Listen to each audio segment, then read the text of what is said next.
Ka-under, 2 months old na ng aming baby ngayon. Kami nga po ay natutuwang mag-asawa at ang bilis ng panahon na ganun-ganun lang ay 2 buwan na kagad ang aming baby. At ang bigat na rin po niya, 5.6 kilo na po siya. Kaya medyo mabigat na po rin siyang buhatin. At ngayon po ay akin siyang isinasayaw.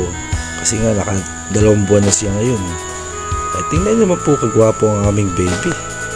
Kanino kaya nagmana kaya? Tingnan nyo nga po. Bilog na bilog ang mukha. Taos ang ilong Kanino kaya nagmana Ang pogi-pogi naman ng aming baby. Parang kailan lang nasa hospital tayo. Ngayon ang laki-laki mo na at ang taba-taba mo na. Ang sarap pisilin ng iyong pisngi, baby beans. Thank you po Lord sa binigay niyo pong blessings sa amin na to.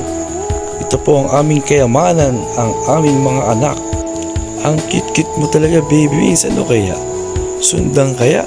Sundang kaya sa prosesyon o sa simbahan? Yan.